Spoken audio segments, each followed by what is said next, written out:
This is Bonnie Vandermeulen, Training Coordinator for Wisconsin Facets.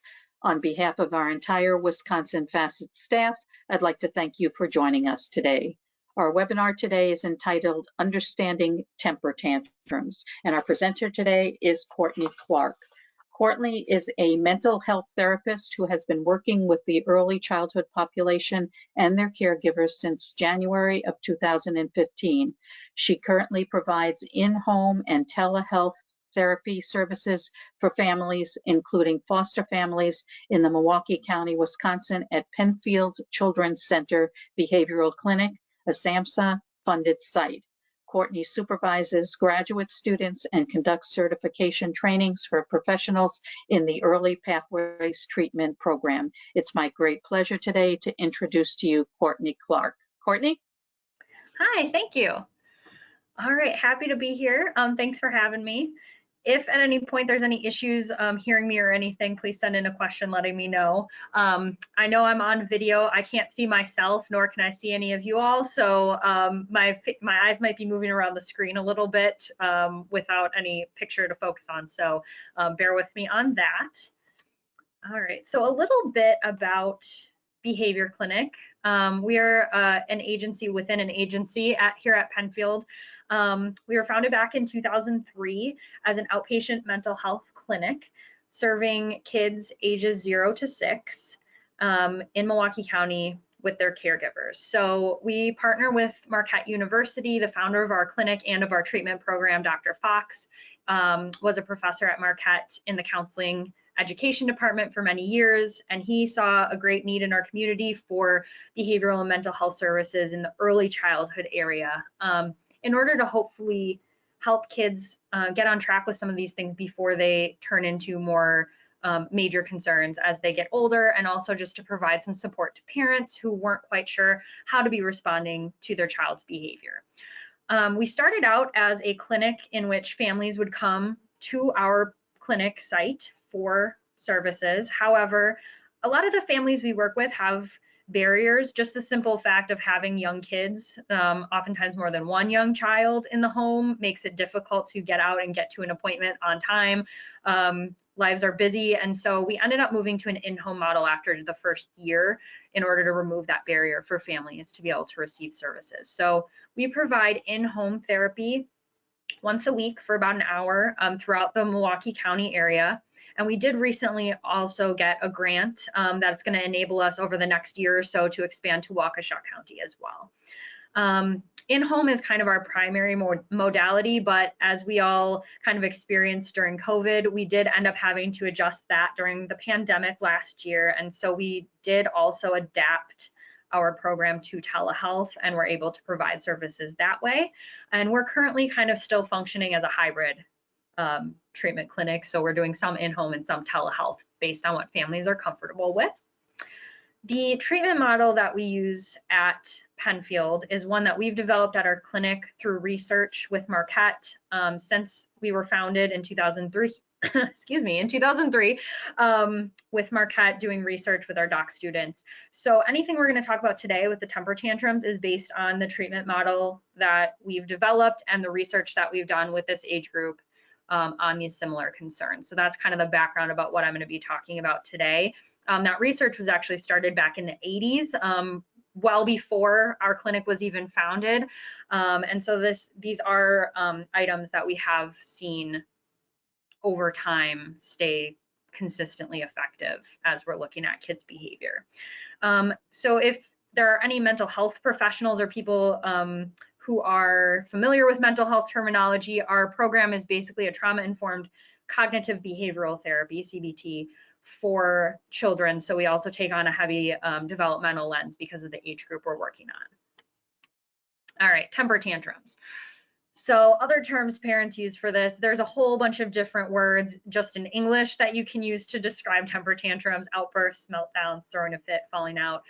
We've also found that translation isn't real great, so other cultures have different words for this, this behavior depending on what language they speak and what dialect of that language they speak. So there's a wide variety of ways to describe this behavior. What we're looking at today, what we kind of constitute a temper tantrum for our program would be that kind of screaming, crying, like full meltdown, like dropping to the floor, throwing things. Sometimes there might be some aggression during it, that type of behavior. You could also lump some like very heavy whining into that category as well, depending on the child. So that type of reaction is what we're constituting a temper tantrum for. And then also sometimes we do see some of that negative language or talking back during that time. And then once in a while, depending on the child, you might see some self-harm behavior like headbanging, or like kind of hitting a part of their body against like a wall or the floor or something like that. So that would also fall into this category. Okay, so the way we look at behaviors in our program is to kind of break down every piece of the cycle of a behavior. So this would be a negative behavior cycle. So this might be the first thing we look at with parents when we first start meeting with them, and really breaking down some examples of their child's behavior and kind of seeing the whole process start to finish. Because behavior does not occur in a vacuum. There are a lot of factors that kind of can play into what a child's doing. So this kind of very simplistic example we're going to use today. A child asks for a cookie, we say no. We as the adult, you know, when they start having a temper tantrum because they can't have the cookie, we might be thinking again, like, I can't listen to this anymore. The feelings that come up for parents, the most frequent answers I get when I ask what feelings they have during a temper tantrum would be angry, frustrated, stressed, exhausted. You can throw overwhelmed in there probably too. Then how we're reacting. So there might be some of that arguing back and forth, like the yes, no, why can't I have it? Because it's almost dinner, but I'm hungry now. You know, that kind of verbal arguing. You might be trying to reason with the child, saying, you know, if you eat it now, you're not going to be hungry for dinner, or you just had a cookie 10 minutes ago. You can't have 10 cookies today. Any of that kind of trying to walk them through your reasoning of why you're saying no.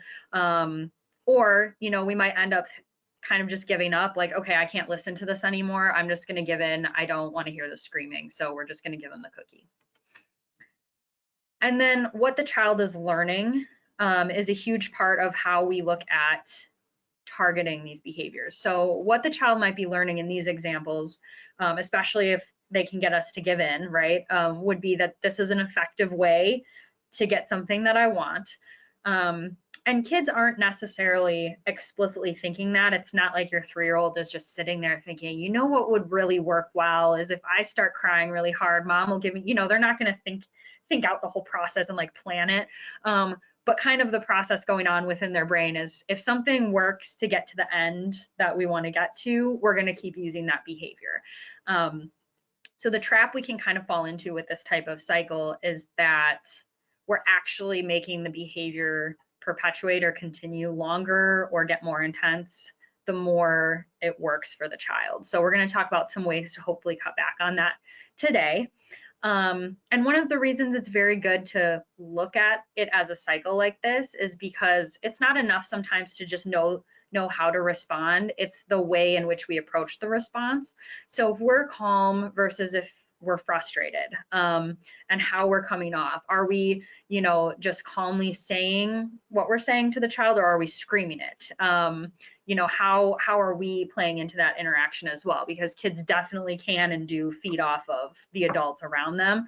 And so knowing your own triggers and knowing how you're feeling while this is happening can be really important, especially for the temper tantrums, because kids really do have a way of knowing what gets under our skin, and they know when they've hit that point, like they, you know, that certain type of whining or that certain type of crying, they know it's just going to kind of get under our skin. And so knowing how you're reacting in the moment is very important as well. Which brings me to our next piece, which is the next step that we always start with for families, is our STAR parenting acronym.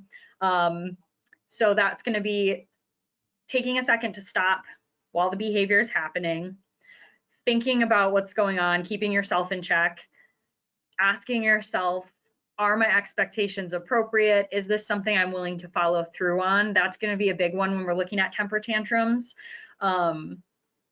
Because we're, as I said, you know, how we're reacting might be perpetuating that behavior. And so knowing if we're ready to follow through in the moment can help us prevent ourselves from giving in and you know, continuing that cycle, and then responding. So at first it's kind of tricky to remember. We often respond to kids as like a gut reaction or our first instinct out of habit.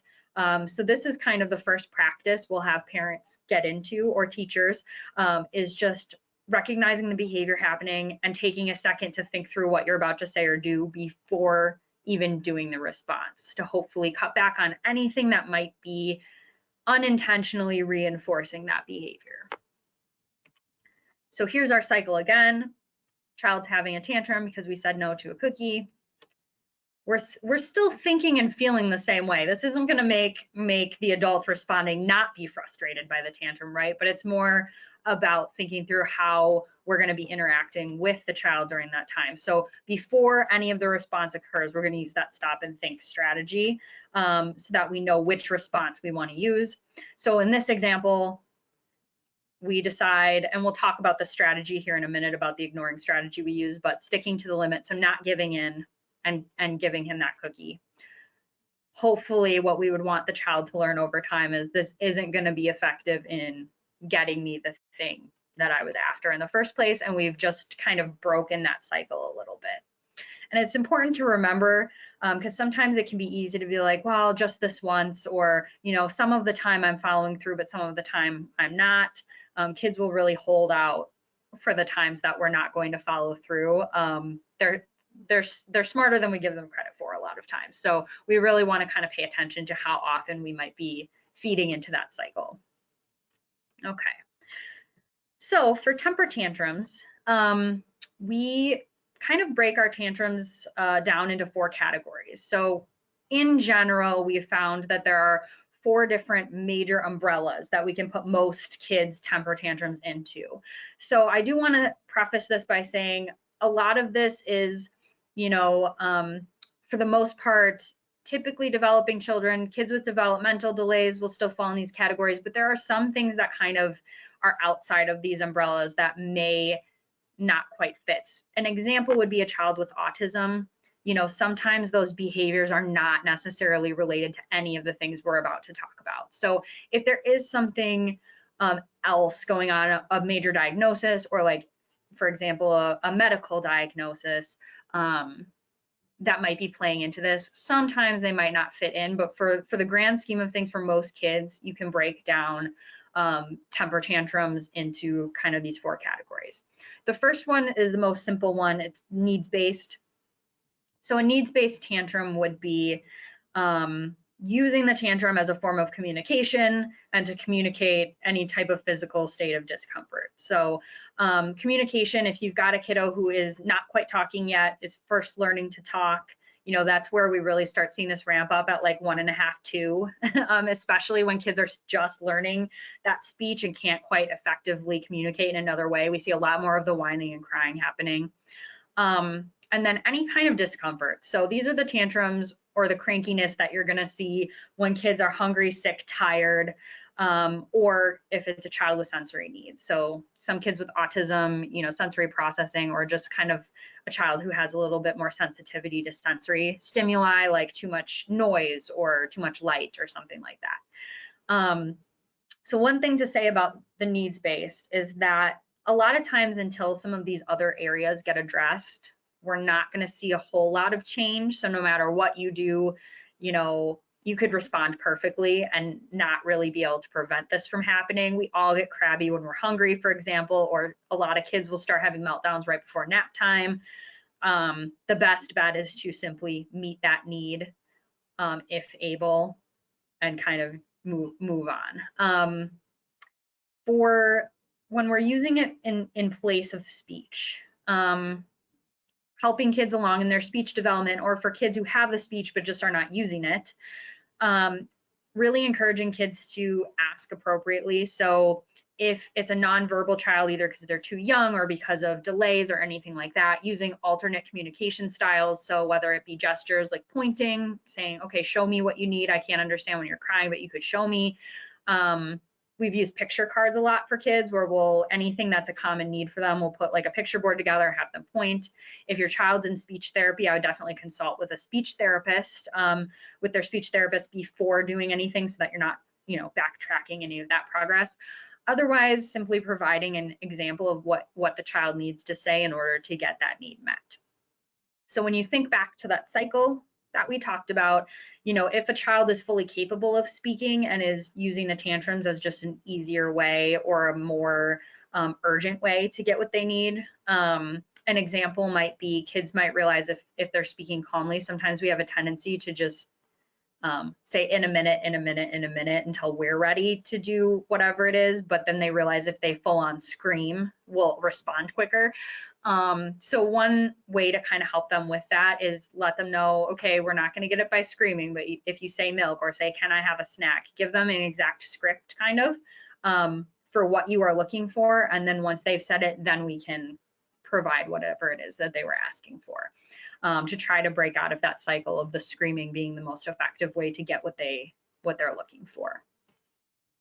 And again, that would be for something that it is something they are allowed to have, but they're not asking for it in a way that you would find helpful or appropriate. We'll get to stuff they're not allowed to have in the next one. All right, so the next type, this is probably by far the most temper tantrums fall into this category. This is called the functional temper tantrum. We call it that because it serves a function. So this is the one we used in the example of the saying no to a cookie.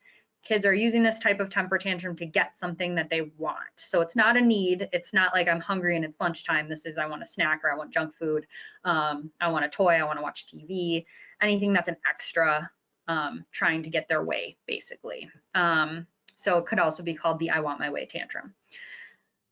The way we kind of break that cycle, as we showed in the example in the beginning, would be to not allow that tantrum to become an effective way to get what we want. So we kind of lump it together, calling it an ignoring strategy. I'm not saying you have to like ice your child out or anything like that, but really trying to limit attention during that time, and then sticking with the limits is the most important part. So if we've said no, the surest way to continue temper tantrums happening is to give in. So if we've already said no, we really want to stick with that limit and not end up giving in the end.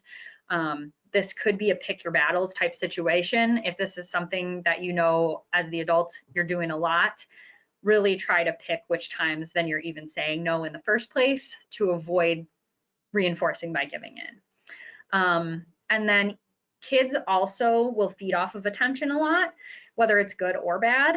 And so we really do try to limit the attention during the tantrum. So we might want to try to cut back on a lot of talking to them. That back and forth arguing usually doesn't get us anywhere. And we just go in circles. And all that really serves to do a lot of times is keep your child's attention on the thing that they can't have that you're trying to tell them no for. And so really kind of cutting out that back and forth arguing or trying to over explain, if they're having a tantrum, they understand they can't have whatever it is that you've said no to. And so over explaining can sometimes just keep their attention on that thing longer than if we just stop talking about it and try to move on. Once you've explained yourself once, I'd say kind of try to move past it. And then, let your child know, we can continue doing this activity, or we can talk again when you're done crying, when you're calmed down. Try, only responding to the positive things that they're doing. So if they are tantruming, but still following through with, getting dressed for the day or something, it's okay to respond to the positive stuff still. Try to limit attention for that negative, the screaming, the crying, the throwing ourselves down, that kind of thing. So it's not just about, giving in or giving them their way with the tantrum, but really paying attention to that, how much attention they're getting, because that could be feeding into it a little bit as well in that cycle and reinforcing that that behavior to continue, and not really giving your child the space to actually calm themselves down and move on effectively. Okay, the third type. So this is probably next up in terms of how common it is after the functional. This one's called avoidant, just like it sounds. This is our child is having a temper tantrum to try to get out of doing something, to try to avoid something they don't want or don't want to do. And these are going to be a little bit different. So if we're thinking about that cycle and what might reinforce, if they like in the last example are doing the tantrum to get their way, we do want to kind of ignore it and not really respond. But in this example, if we're trying to avoid something, a common one we run into is like cleaning up toys or ending an activity like TV or something like that, games. Then ignoring it actually has the opposite effect of reinforcing, because we're now allowing the activity to drag on longer. So if Johnny is having a full temper tantrum because we said turn off the TV, and we're ignoring the tantrum and the TV is still on the whole time the tantrum is going on, that could actually have the reverse effect of reinforcing the tantrum, because now the TV is still going and he's still getting to watch it even though he's kind of melting down. So really paying attention to those potential reinforcers is going to be important. So for this one, instead, we try to respond by following through as much as possible with whatever it was we've just tried to ask them to do, or whatever transition needs to happen. The TV example is a simple one because you can just hit the button yourself. Some of them are a little trickier. With certain tasks, we'll use what we call hand over hand guidance, which is what it sounds like. We might take the child's hand and, okay, we're going to walk to the front door because it's time to go. Or if they're doing the whole dead weight thing where they drop their weight onto the floor, we might pick them up and move them. Which again, we work with ages 0 to 6, so that's a little easier than when you're talking older kids. But if it's avoiding cleaning up toys, we might take their hands in our hands and help them, kind of guide them through actually putting the toys back where they're supposed to go. As much as possible, we try to have the child still participate in that completion of the task, so that the tantrum doesn't become a way to get someone else to do it for me, get out of doing something, and just kind of do it as best as possible, or complete it as much as you can doing that. Some kids really resist, and so you might only get 3 blocks back in the bucket before it's like, okay, time to move on, but at least we did some of it. And another important part for this one especially would be responding right away. If we say it's time to clean up and we're starting to have a tantrum, follow through as quickly as possible, versus again getting into that back and forth, repeating ourselves a lot, and success, because then the child is successfully kind of dragging out that interaction for a very long time. And then the last step would be praising, telling them good job, or acknowledging in some way when the task is complete. So we're not reinforcing the behavior, but we're reinforcing that we completed whatever task we've asked them to do. So the avoidant one is more about still completing it, and so we might work through the tantrum with the child, like doing the activity, versus the other one where with the ignoring, where we might be able to just kind of step away for a minute. All right, and then the final one is an emotional temper tantrum. So this one encompasses a couple different things, strong feelings of fear or sadness. So a lot of times parents especially can tell when a child cries a little bit different, or their meltdown sounds a little bit different when they're genuinely having a reaction of fear or sadness, versus when we're just mad we can't have our way, or our sister gets a turn on the slide first, or something like that. So anytime there's a genuine emotional reaction, if there's a reminder of a stressful event, and keep in mind what's stressful in our eyes and what's stressful in a child's eyes might look a little different. So even if we think, oh, there's nothing to be afraid of right now, to your child, keep in mind it might seem a little scarier. A good example of this might be doctor's appointments. A lot of kids are fearful of shots and vaccinations, for example, and every time we go to the doctor, they kind of really start to get whiny or have a meltdown, because in their minds, they're like, something might hurt. So even though we're like, okay, it's not that big of a deal, or you're not even getting a shot today, in their mind, it's still a little bit scary. So do try to put yourself in your child's shoes to figure out, is this a genuinely emotional reaction that might be happening? Sometimes we're not always able to identify a source. If it's crying that genuinely seems out of the blue, you cannot figure out what set it off. Like one second they were playing, nobody went near them, nobody touched them, nobody did anything, and they're melting down and they can't tell you what happened. Just to be safe, put it in this category. Especially for kiddos who have been through any stressful events in their lives. We see this a lot more frequently with kiddos who are in foster care, for example, who have been through many stressful things that sometimes their caregiver, their foster parent, or we are not really even aware of. We never know what might have triggered that crying. And so if it's very unclear, just to be safe, put it in this category. And we're going to respond a little bit differently to this one. So whereas the more behavioral ones that we talked about before, we're trying to follow through on limits, this one we're going to provide comfort, try to help the child re-regulate, get back to a calm baseline. We call it a time in. So we might sit together, try to do some coping skills, try to do a calming activity, or just be near each other in case the child just needs some of that emotional connection at the time. The reason for that being, if it is a truly emotional response, providing attention and providing comfort is not going to reinforce it the same way it would if they're just wanting their way. This is going to actually kind of just strengthen trust and attachment. So if it is a truly emotional tantrum, or if we're being reminded of something stressful, providing that attention is okay. It's not going to reinforce temper tantrums happening more. And then especially if things are out of the blue, it's better to respond sensitively than than to ignore and have that actually just set the child off further. So it's really key to pay attention to what happens right before the temper tantrums to know which of these responses to use. So if we're thinking back to that stop and think strategy I talked about earlier, that's where that's going to come in handy, is when you notice the tantrum happening, that stop and think, taking a second, okay, what just happened? What led to this? And what am I going to be able to do to prevent the cycle from continuing? Do I have an explanation for what's going on? The other things with kiddos who are tending to have emotional reactions or emotional responses of like fear or sadness, maintaining any type of consistency with routine will also help cut back on the frequency, hopefully, of some of these tantrums. Sometimes kids who have especially experienced a lot of change or inconsistency, their emotions are kind of a bit more up and down than other kids. And so having a routine all the time can be a really preventative measure for some of this more emotional crying that they might be prone to do.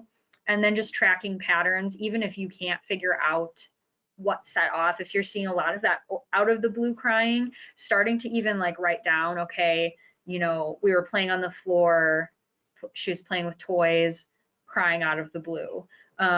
Because over a couple days or a couple weeks, you might actually start to see a pattern emerge. And we've seen some interesting ones through our work here that you really wouldn't be able to figure out unless you were paying attention and writing it down like that. For example, we had one kiddo we've worked with who was triggered by a specific color because a perpetrator of violence in their life was usually wearing that color due to like a work uniform or something. And so had we not tracked that pattern, we wouldn't have even probably realized that there was a commonality between all of these emotional meltdowns that she was having.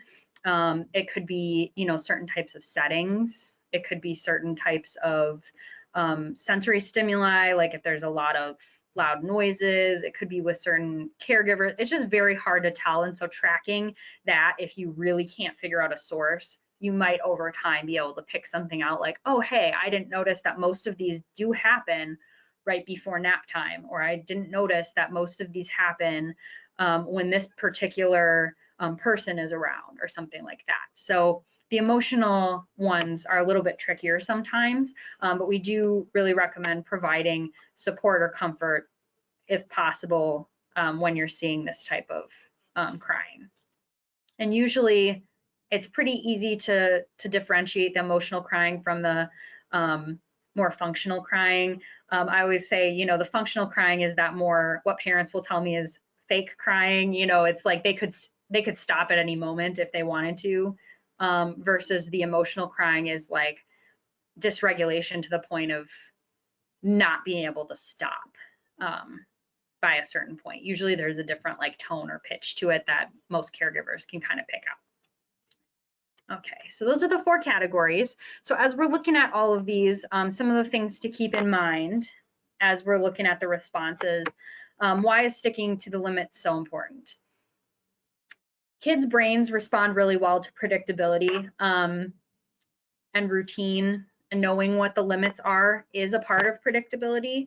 And so it doesn't mean they won't try to push the limits. Kids just naturally do that at the stage of a development. They're going to try to see where those limits are, especially if they're coming from an environment that previously didn't have a lot of limits, or you're changing maybe your parenting style where it was a little bit more laid back. Now you're trying to implement more limits. Kids will kind of push those. They're going to try to test where those boundaries lie.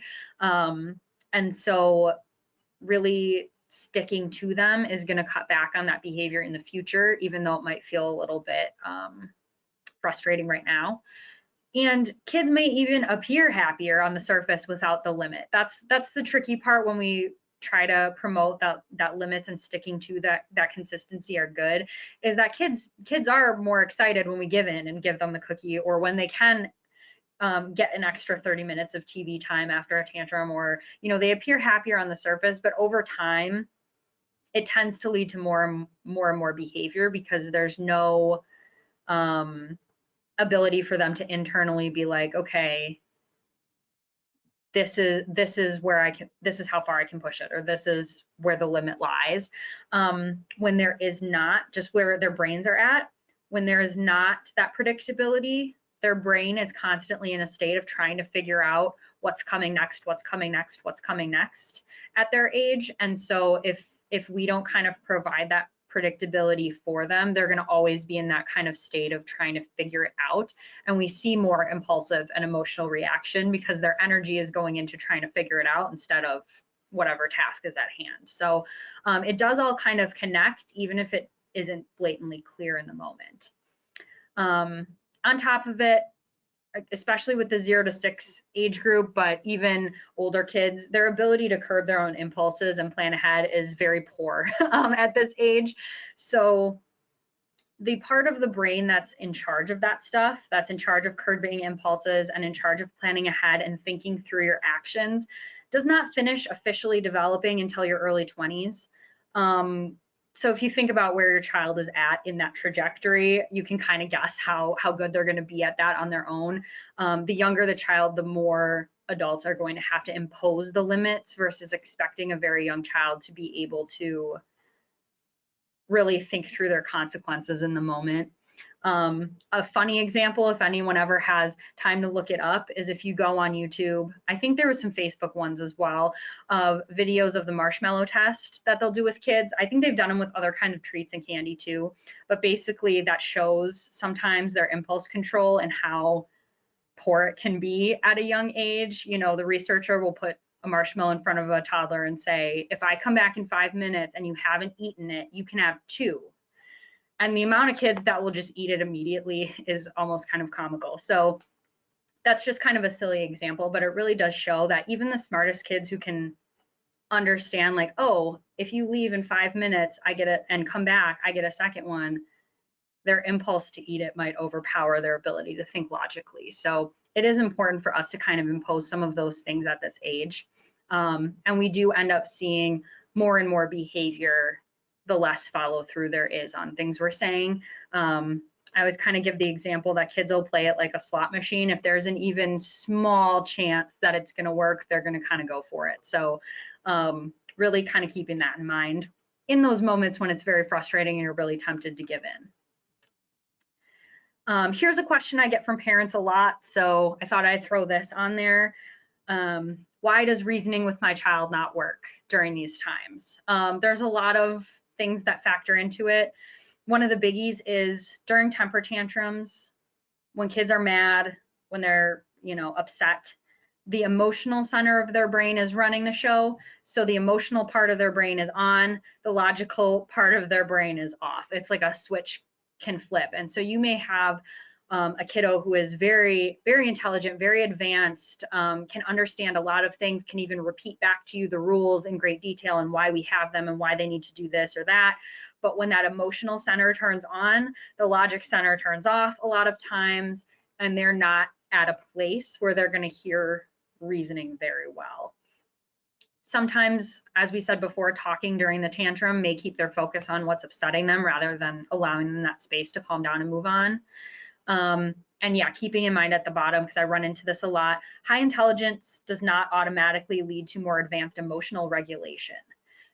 So what that kind of means is, even if you've got a kiddo that you're working with or your own child or whoever we're talking about, they may be able to be very articulate, could talk to you about their emotions and give you examples of why they feel this way and when, and what they should do instead of hitting someone when they're upset and all that stuff. Their brain is still emotionally the age that it's at. And so that there will be times when that emotion takes over like a tidal wave, and kind of outshines their phenomenal ability to reason or logic with you. So that's why we often recommend letting your child actually calm down first before you try to have a discussion about whatever's happening. Most of the time, just moving on after a tantrum is the best bet. But if you feel it's something you need to talk to them about, wait until they're calm, because the part that's going to be processing in their brain that information is turned off, and it will be the classic kind of in one ear out the other while that emotion is still going on. So just kind of keeping that in mind. It is a really hard kind of balance to remember when it's happening. I've had a lot of parents say, like, why is my child so good at talking about this until the temper tantrum comes up? And this is why. Their brain is not necessarily actually capable of having that discussion at that time. All right, and then the biggie, will I see progress on some of these things? So keeping in mind, as much as I would love to say, you know, if you use all of these things I just gave you, you're going to see no temper tantrums. That is not, unfortunately, the case. The younger the child, the more common it is to still have some of these temper tantrums. Children are going to vary on their rate of improvement and what that trajectory looks like. And always expect any progress to be up and down like a wave. You know, it's not something that's like when we, you know, maybe when we get a cold and we feel really crummy day one, the day two we feel a little better, and then the day after that we feel even better, and then we're back to quote unquote normal, and then we don't have the cold anymore. Behavior will be a back and forth thing depending on a lot of factors. Sometimes something as simple as a change in your child's life, like the first day of school, the first week of school, a new sibling being born, even if it's a fun change, like we're going to a birthday party, sometimes those changes do set kids back a little bit, and we see a little more up and down. So just kind of expect that. Every kid changes at a different rate. Sometimes we'll have parents working on these strategies for weeks and it seems like nothing is changing. Then all of a sudden on week 4, suddenly we're seeing progress. It really is dependent on the child and, you know, what's causing the temper tantrums. Also, word of caution, it may get worse before it gets better. If kids are used to someone giving in, if kids are used to the way you respond, they like that predictability and they'll strive for consistency. And so if you change how you're responding at first, your child might push back harder, especially if it's something that used to work to get them their way.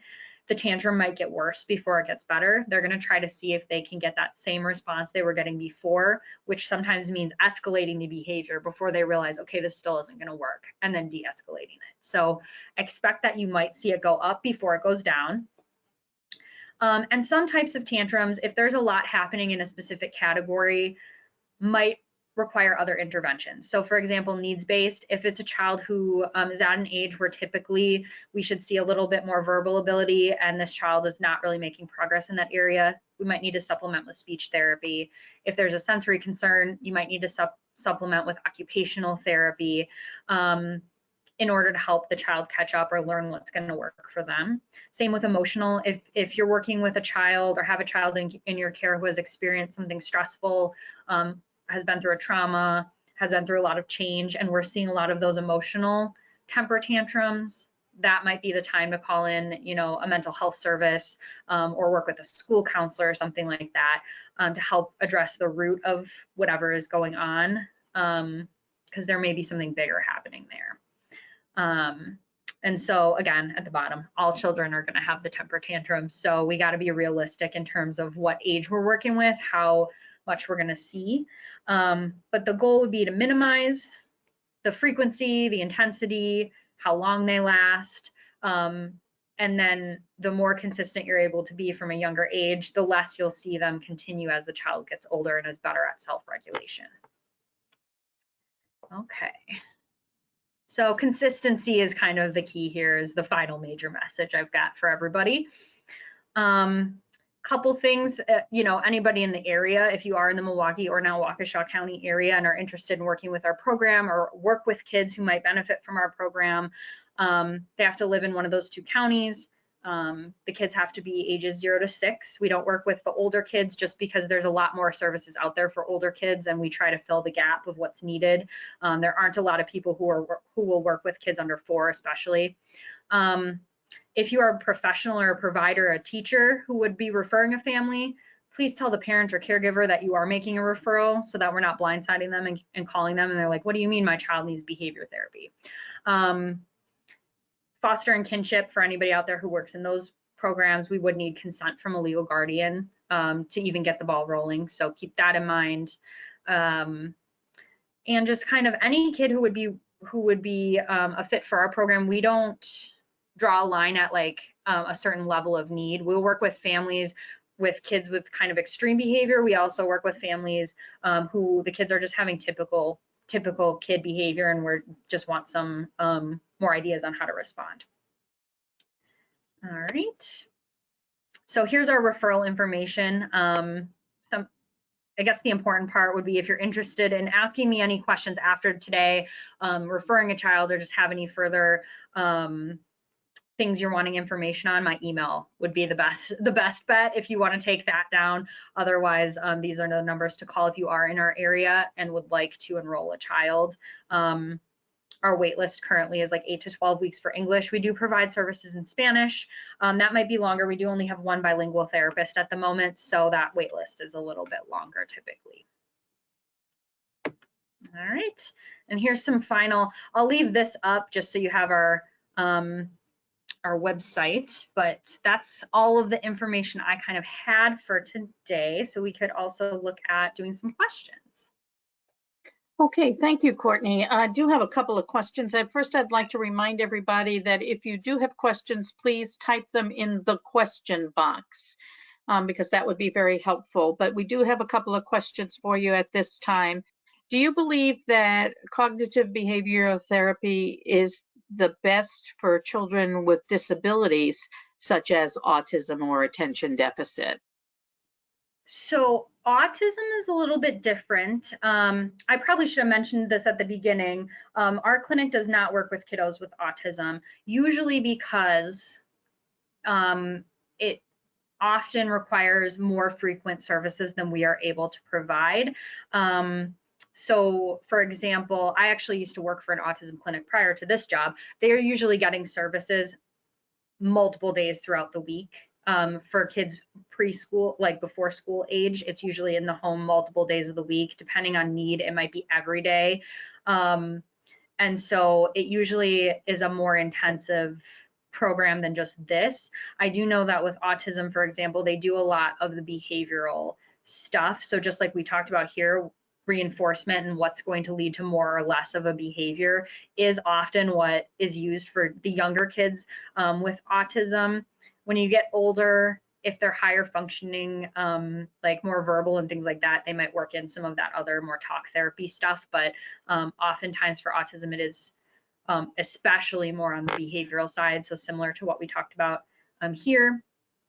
For ADHD and things like that, cognitive behavioral therapy or CBT therapy is kind of one of the most widely used therapy program because it has one of the bigger evidence bases. There's all different types. Like the one we specifically use that we created is one type.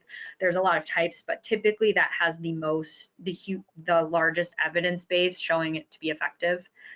So typically with kids, if you're going to any agencies, especially any hospital affiliated agencies, a lot of times that is what's going to be used. So it has been shown to be effective with young kids for a variety of concerns.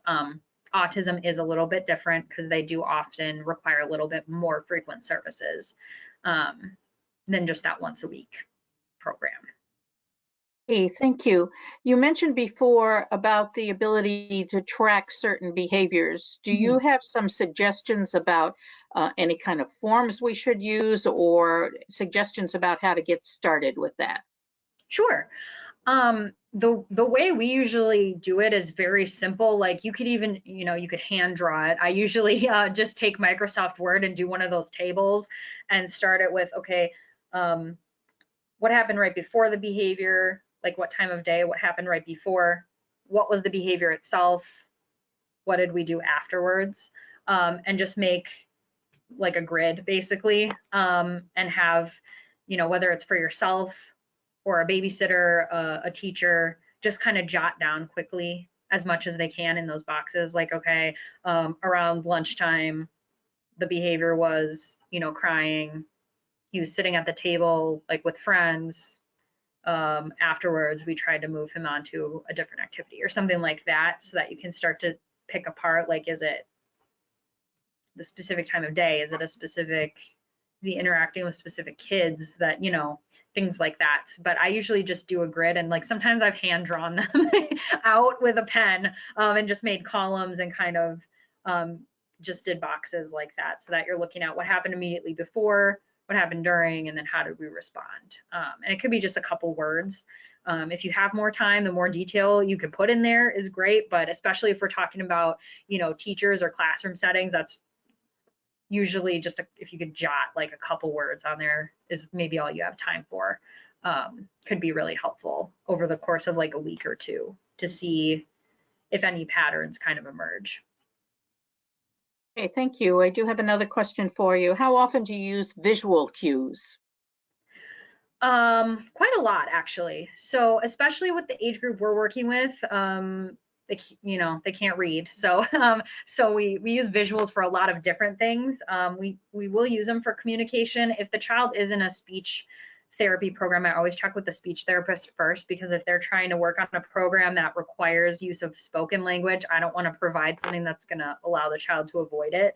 But we'll use visual cues for different things, like that a child might commonly ask for if we are dealing with the communication concern. But we use visual cues for a lot of different things, like routine charts, having the same things in the same order, for calendars to know what to expect what day. Like sometimes it'll be the days with the stars are when Courtney comes out and works with us. I've also used them for safety or for practicing like physical boundaries around a home or an area, like that visual cue of a stop sign. Kind of like how we talked about earlier, the impulse control is not great. And sometimes seeing a sign that like reminds us, oh, we need to like, oh, stop, or a visual cue might get through where the spoken words are not kind of sinking in. So we will use that. I've also used visual cues for waiting, where we'll have like a little picture or something out that if like mom's on the phone or having a conversation with me or something, we'll put that out. Okay, we're gonna wait, and then hopefully that will help. It doesn't always, but hopefully that'll help at least a little bit cue the child into like remembering what they're supposed to do. Timers are all like auditory cues, so timers are also really wonderful for some of these things. Like waiting, if we're having a lot of meltdowns while we have to wait for something, the timers can be really helpful, with those auditory, because again, those auditory cues might just a sound sinks in maybe a little bit more than me trying to explain something. And also it helps take the control away from me. And if it's a timer, the kid knows, okay, when the timer beeps, so that means arguing with Courtney is not going to make it more likely for me to get my way before that 5 minutes is up. Versus if I just say in 5 minutes, kids have no real conception of time, and so they might continue to argue with me that whole 5 minutes because they think, in their mind, it's whenever Courtney decides 5 minutes is up is when I get to do the thing. So timers, those auditory cues can be really helpful as well for things like that. Okay, I believe that's the last question I have now, unless someone else has another one and wants to type it in quickly. Otherwise, Courtney, do you have any closing thoughts for us? I don't, not that I can think of. I think I put everything in the slides. I'm trying to think if there's any other questions I'm commonly asked, but I think we got those. Okay.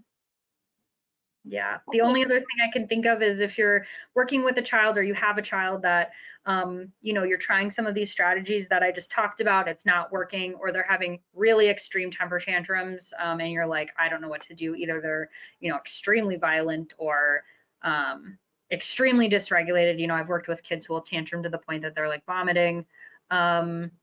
Or it's lasting for a very long time, like 30, 45, 60, 90 minutes, and it's not improving, that would definitely be a time to maybe reach out to a behavioral health program just to see if there's something else going on, if we're seeing that extremity happening. Okay, thank you very much. I'm sure that all of those that participated today have learned a lot from your presentation. I know that I did, so thank you very much. We'd like to tell everybody that this now concludes our webinar. We'd like to thank you all for joining us today. Please be reminded that Wisconsin Facets has over 100 scheduled trainings and webinars, and please feel free to check our website for any of the upcoming trainings that may be of interest to you. Also, please look for the short evaluation that will be coming your way after today's live presentation. Again, Courtney, thank you very much for your expertise and your presentation today, and thank you all for joining us. Have a good day, everybody. Bye-bye.